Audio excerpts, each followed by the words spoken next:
ರಾಜ್ಯದಲ್ಲಿ ಡೆಂಗ್ಯೂ ಸೋಂಕು ಪ್ರಕರಣಗಳ ಸಂಖ್ಯೆ ಹೆಚ್ಚಳವಾಗುತ್ತಿದೆ. ಜೂನ್ 25ರವರೆಗೆ ರಾಜ್ಯದಾದ್ಯಂತ ಒಟ್ಟು 5374 ಡೆಂಗ್ಯೂ ಪ್ರಕರಣ ದೃಢಪಟ್ಟಿದ್ದು, ಡೆಂಗ್ಯೂ ಸೋಂಕಿನಿಂದ ಇಲ್ಲಿಯವರೆಗೆ 5 ಜನರು ಸಾವನ್ನಪ್ಪಿದ್ದಾರೆ.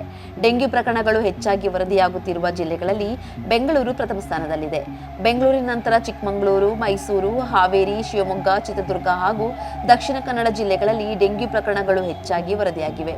ಈ ಕಾರಣಕ್ಕಾಗಿ ಮುಖ್ಯಮಂತ್ರಿ ಸಿದ್ದರಾಮಯ್ಯ ಅವರು ಮಂಗಳವಾರ ತುರ್ತು ಸಭೆ ನಡೆಸಿದ್ದು, ಅಗತ್ಯ ಮುಂಜಾಗ್ರತಾ ಕ್ರಮ ಕೈಗೊಳ್ಳುವಂತೆ ಆರೋಗ್ಯ ಇಲಾಖೆಯ ಅಧಿಕಾರಿಗಳಿಗೆ ನಿರ್ದೇಶನ ಮಾಡಿದ್ದಾರೆ. ಕೇಂದ್ರ ಸರ್ಕಾರವು ಡೆಂಗ್ಯೂ ಪ್ರಕರಣಗಳಲ್ಲಿ ಸಾವಿನ ಪ್ರಮಾಣ 0.5% ಮೀರುವಂತಿಲ್ಲ ಎಂದು ನಿಗದಿ ಮಾಡಿದೆ. ಆದರೆ ಕರ್ನಾಟಕದಲ್ಲಿ ಡೆಂಗ್ಯೂ ಸಾವಿನ ಪ್ರಮಾಣವು 0.09% ತಲುಪಿದ್ದು, ಅಗತ್ಯ ಮುಂಜಾಗ್ರತಾ ಕ್ರಮ ವಹಿಸುವಂತೆ ಮುಖ್ಯಮಂತ್ರಿ ಸಿದ್ದರಾಮಯ್ಯ ಅವರು ನಿರ್ದೇಶನ ನೀಡಿದ್ದಾರೆ. ಈ ಸೊಳ್ಳೆಗಳು ರಾತ್ರಿ ಹೊತ್ತಿನಲ್ಲಿ ಕಚ್ಚಲ್ಲ, ಹಗಲು ಹೊತ್ತಿನಲ್ಲಿ ಕಚ್ಚುತ್ತವೆ.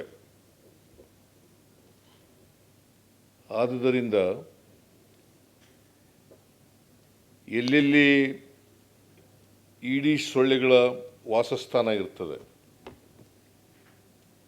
ಸಿಮೆಂಟ್ ತೊಟ್ಟಿ ಇರ್ಬೋದು, ಡ್ರಮ್ ಇರ್ಬೋದು, ಬ್ಯಾರೆಲ್ಗಳಿರ್ಬೋದು, ಬಕೆಟ್ಗಳಿರ್ಬೋದು, ಕೊಡಗಳಿರ್ಬೋದು, ಇಂಥ ಸ್ಥಳಗಳಲ್ಲಿ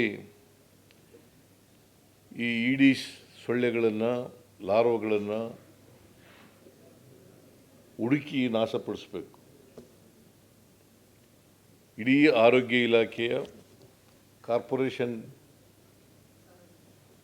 ಆಡಳಿತ ಮತ್ತು ಸಾರ್ವಜನಿಕರು ಕೂಡ, ಸರ್ಕಾರದ ಜೊತೆ ಸಾರ್ವಜನಿಕರು ಸಹಕಾರವನ್ನು ನೀಡಬೇಕು, ನಮ್ಮ ಜೊತೆ ಕೈ ಜೋಡಿಸಬೇಕು.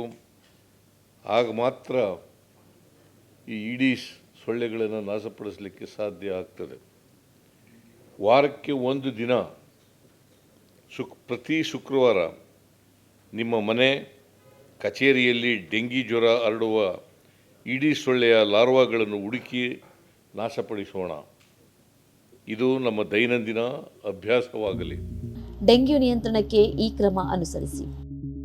ಡೆಂಗ್ಯೂ ಸೋಂಕು ಹರಡುವುದಕ್ಕೆ ಮುಖ್ಯ ಕಾರಣ ನಿಂತ ನೀರು ಸೊಳ್ಳೆಗಳ ಉತ್ಪತ್ತಿ ತಾಣ. ಆದ್ದರಿಂದ ಅವುಗಳನ್ನು ನಾಶಪಡಿಸಿ. ಈಡೀಸ್ ಸೊಳ್ಳೆಗಳು ಹಗಲು ವೇಳೆಯಲ್ಲಿ ಕಚ್ಚುತ್ತವೆ. ಹೀಗಾಗಿ ಸ್ವಯಂ ರಕ್ಷಣಾ ವಿಧಾನಗಳನ್ನು ಅನುಸರಿಸಿ.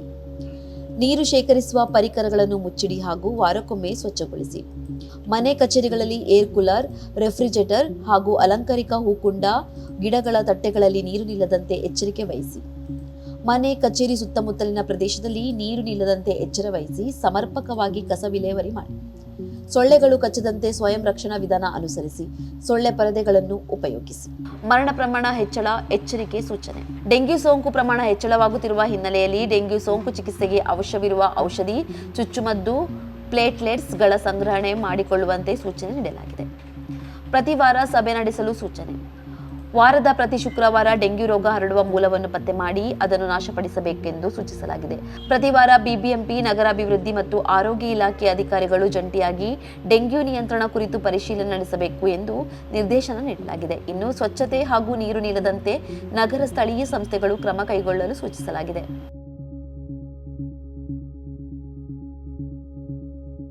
ಹೆಚ್ಚಿನ ಸುದ್ದಿ ಅಪ್ಡೇಟ್ಗೆ ಈಗಲೇ the federal Karnataka YouTube page ಅನ್ನು ಸಬ್ಸ್ಕ್ರೈಬ್ ಮಾಡಿ.